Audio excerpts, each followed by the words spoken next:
Bagusan bibit dongkelan apa yang dari perawatan dari kecil, Pak? Kalau saya minta bibit yang 4 meter supaya 1 tahun bisa berbuah ya. Makanya kalau tanam bibit 4 meter 1 tahun berbuah itu juga pedagangnya kurang fair kalau menurut saya. Kalau tahun ini cabai yang berbuah bisa di sini, tahun depan bisa di sini, dan itu. Jadi nggak ada cabang betina jantan bohong itu.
Ini supaya sinar matahari bisa masuk, terus nutrisi tidak banyak terbagi, sehingga pertumbuhan durian kita itu biar cepat besar dan cepat kokoh. Ini ngomong-ngomong pruning Pak Agus ya, ini saya mau tanya ini. Iya. Nah, itu kan kemarin ada yang tanya, ada yang dikurangi batang jantan atau betina. Itu sebetulnya ada enggak sih Pak Agus kalau batang cabang jantan dan betina itu ada apa enggak sih? Itu orang yang banyak ngarang ya. Oh, berarti enggak ada ya Pak Agus? Ada. Batina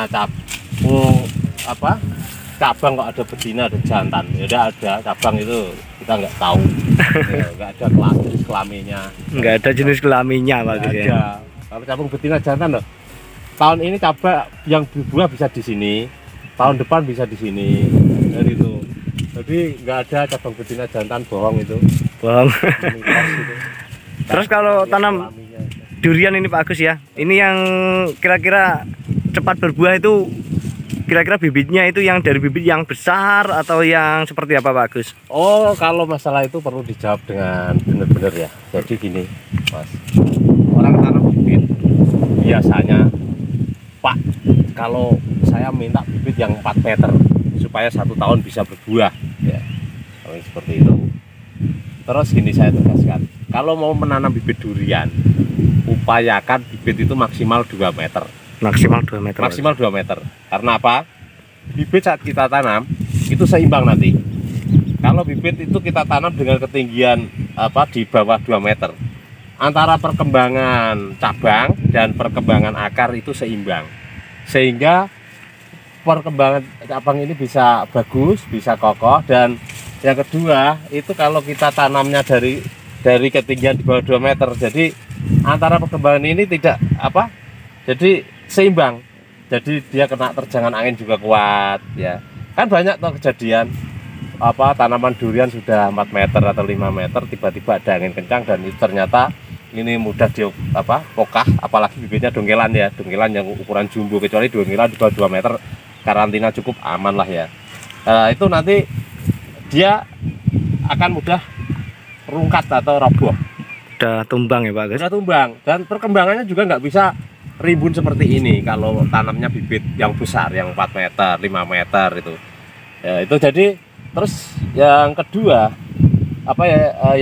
itu katanya kalau tanam bibit 4 meter 1 tahun berbuah itu juga pedagangnya kurang fair kalau menurut saya. Kalau saya sendiri ditanya itu berapa tahun berbuah, itu tergantung perawatan. Dan kalau kita tanam bibit di bawah 2 meter itu kalau kita rawat dengan baik itu 4 tahun sampai 5 tahun itu bisa berbuah. Tapi saat berbuah pohon ini akan tetap sehat, tetap subur nantinya. Tapi kalau kita tanam di atas 3 meter, di atas 4 meter, apalagi bibitnya dongkelan belum terkarantina di dalam planter bag, kita tanam itu ya untuk pemulihan akar, perkembangan akar itu kalau kita pinter kerawatnya itu pun masih butuh waktu tahunan ya. Jadi kalau kita pinter kerawat durian, sudah pengalaman kerawat durian, tanam bibit dongkelan tinggi 4 meter itu masih tahunan untuk pemulihan akar. Kok bilang 1 tahun berbuah itu biar laris saja itu. Saya juga ada loh bibit 4 meter tapi udah tak karantina di planter bag 500 liter kayak gitu. Jadi kalau untuk berbuah yaitu tadi tergantung perawatan dan rezeki ya. Kalau kita tanam kok belum udah ditanyakan buah aja, dirawat aja belum kok tanya buah. Jadi dirawat yang benar-benar, nah nanti baru hasilnya mengikuti ya. Mengikuti lah sesuai dengan perawatan kita. Jadi, tapi kalau namanya orang tanya kan butuh jawabannya apa? Biasanya yang ada di kebun saya itu masa berbuah tanam durian itu baik mau tanam dari tinggi yang penting 1 meter up ya, itu baik mau 1 meter, 2 meter, 1,5 meter itu rata-rata di usia 4 tahun itu sudah mulai belajar bunga kalau perawatannya baik. Tapi kalau kita tanam dari tinggi 4 meter itu nanti saat berbuah bisa dibuktikan, bisa dicek apa mungkin dia bisa berbuah banyak. Kayaknya ya kemungkinan Kecil ya.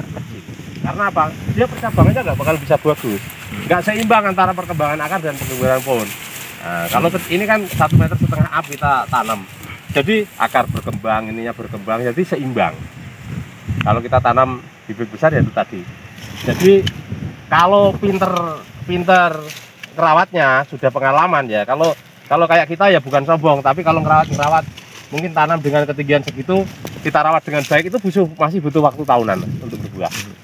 Nantinya masih butuh waktu, bahkan bisa jadi kesalip sama ini. Itu tapi masih bisa hidup. Tapi kalau orang yang di awal tanam hanya punya uang banyak tapi dia kurang dalam pengalaman bertani durian, nah itu bisa jadi nanti malah mati karena susah sekali nanam bibit besar dongkelan itu. Kalau sudah 3 meter kayak gitu tuh lumayan perhatiannya harus khusus, jadi harus benar-benar kita pruning. Ini teman-teman ya. Nah, ini anginnya kencang banget sini. Ini daun ini sudah menjadi seperti ini ya. Nah ini loh.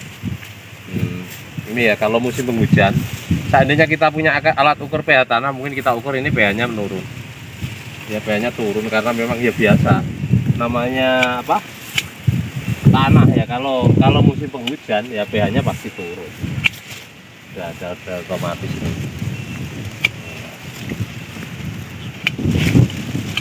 Ini anginnya kencang sekali Pak Gus ya. Ya makanya termasuk tak kurangi untuk mengatasi itu Mas. Mengatasi angin ini. Angin juga kalau anginnya bisa terobos, kan apa? Batangnya aman ini. Batangnya aman. Tapi ini saya herannya sini. Dia pernah sampai diterjang angin, daunnya habis. Ya tapi dia waktu habis musim angin dia keker banget. Apa mungkin karena terpaan angin seperti manusia juga gitu. Karena olahraga nih. Saya olahraga mungkin ya. Apa mungkin pengalaman hidup yang sering ditempa dengan pengalaman pahit. Jadinya dia kalau pengalaman mendapatkan cobaan itu lebih kuat. Jadi seperti itu ya Pak Gus ya. Ini kalau ibaratnya diterpa angin terus-menerus ini. Olahraga terus ini. Jadi nanti makin lama makin kuat ini. Jadi ini dari bibit dongkelan apa planter bag Pak? Ini dongkelan. Dongkelan. Jadi kan ada yang tanya kadang Mas, bagusan bibit dongkelan apa yang dari perawatan dari kecil. Kalau ini saya jelaskan ya, kalau untuk bibit dongkelan kita saat tanam itu harus benar-benar cukup karantina. Perlakuannya beda. Ya beda, karena kalau bibit dongkelan itu kan akarnya habis diputusin, ya harus dikarantina sampai karantinanya aman. Jadi tanda-tanda karantina aman itu apa? Di dalam karung itu kan dibungkus karung bibit dongkelan. Nanti terlihat daun itu sudah seger. Kalau daun seger biasanya saat diangkat akar itu sudah mulai putih-putih kelihatan keluar, sudah menembus. Itu ya. Jadi harus cukup karantina kalau bibit dongkelan. Nah, terus kelebihan bibit dongkelan apa? Kelebihan bibit dongkelan karena pembesarannya di lahan, jadi akar itu dia perkembangannya bebas. Jadi dengan usia bibit yang sama, mungkin sama-sama 1 tahun, apa 1,5 tahun, dongkelan itu cenderung kelihatan tua, kasar, terus lebih besar, cabang apa batangnya lebih besar ya, lebih besar. Terus percabangannya bisa muter kalau dongkelan, karena itu perkembangan akarnya bebas, dari kecil dibesarkan di lahan. Tapi begitu besar dia kan didongkel, dipotongin akarnya, diangkat, jadi dia akar-akar besar dipotong ya, namanya akar ibaratnya termasuk organ ya, kalau manusia organ tubuh itu dipotong dulu, diamputasi dulu baru di pemulihan lagi kan itu. Jadi butuh waktu untuk pemulihan. Jadi saat dikembangkan di lahan seperti ini itu perlakuannya harus lebih maksimal. Jadi saat ditanam pertama itu saat panas tanamnya jangan sampai telat air. Sedikit telat air dia akan mudah mati, dia akan rontok. Terus begitu akar saat tanam harus dikasih antrakol, dikasih puradan, supaya apa? Karena itu bekas-bekas potongan itu sangat rawan sekali untuk diserang hama. Kalau diserang hama tanah langsung cepat mati. Itu bibit dongkelan. Awal tanam perawatannya khusus. Nah, terus yang bibit pembesaran dari kecil itu kan tanpa terganggu, akarnya tanpa terganggu, jadi lebih mudah. Dan yang jelas saat ditanam dari kecil ke sampai besar itu, kalau sudah besar itu tadi lebih kuat, karena akar tanpa terputus dari awal, dia mencengkram ibaratnya perkembangan di tanah itu bebas banyak. Jadi dia perkembangannya awalnya kecil. Kita ya seumpama tanam bibit dongkelan 1,5 meter, bibit polybag 1,5 meter, sama-sama dengan bibitnya 1,5 meter. Biasanya kalau dongkelan 1,5 meter itu besar batangnya 1,5 sepeda motor. Tapi kalau perawatan dari kecil 1,5 meter itu biasanya sejempol tangan. Jadi bedanya jauh, lemes, ngantuk gitu. Tapi kalau ditanam, lihat perkembangannya itu 1 tahun. Sama ya bagusnya? Sama, nggak bisa kita, hampir nggak bisa bedakan. Terus masa berbuahnya kapan? Sama apa enggak? Saya sudah buktikan ya, tanam bibit dongkelan dengan ketinggian sama dengan bibit polybagan, masa berbuahnya bisa sama. Kalau toh berbeda, tidak lama bedanya. Jadi seumpama 4 tahun berbuah, saking apes-apesnya dengan perawatan yang sama, pertumbuhannya sama 5 tahun. Bahkan saya yang di belakang rumah itu bibitnya dulu waktu tanam ya, yang sekarang 8 tahun apa 9 tahun itu, ada yang harga 75, 150.000 dan 350.000 yang jumbo. Masa berbuahnya sama. Sampai sekarang itu pohonnya sama-sama besar. Tidak ada yang bisa membedakan mana yang dulu kecil. Ini saya kasih lihat Mas. Ini dongkelan. Ini saya per adanya, ini dongkelan. Ketinggiannya kita tanam kalau yang ini ada yang 180, bahkan ada yang 2 meter.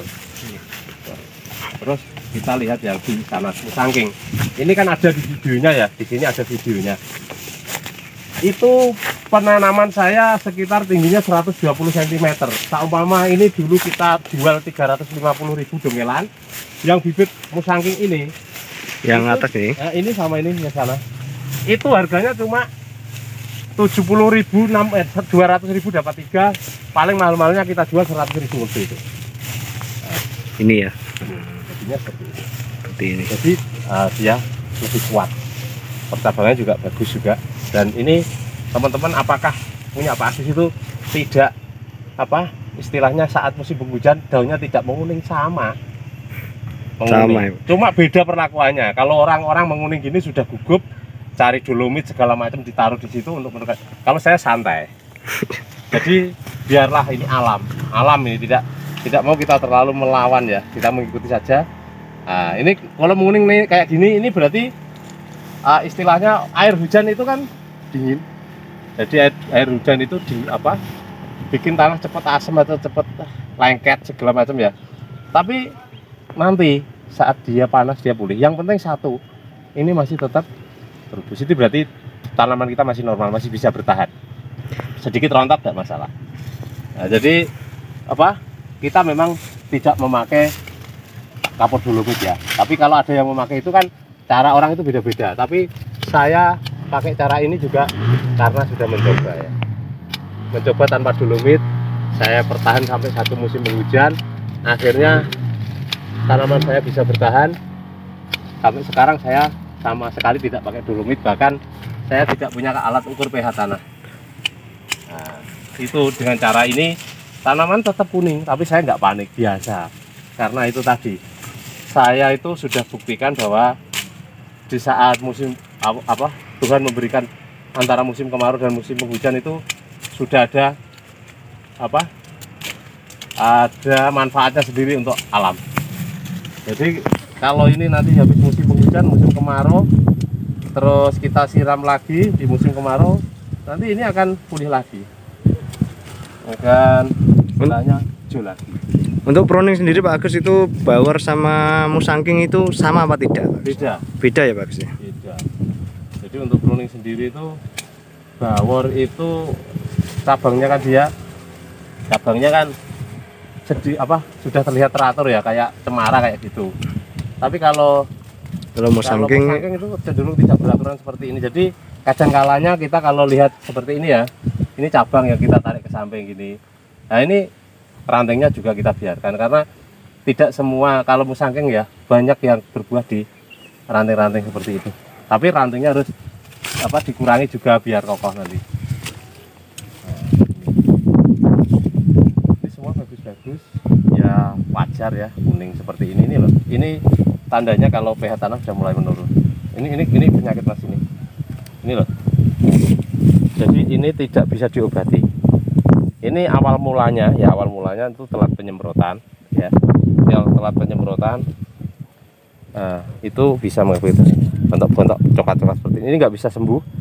Ini bisanya nanti kita rawat, penyemprotan jangan telat ya. Penyemprotan jangan telat, pemupukan, dan terubus ini nanti bisa subur. Setelah subur ganti daun baru sembuh. Potong aja. Oke, demikian, terima kasih Pak Agus waktunya. Ya, sama-sama. Oke, untuk teman-teman terima kasih sudah menonton video ini sampai selesai ya. Salam sehat, salam pertanian.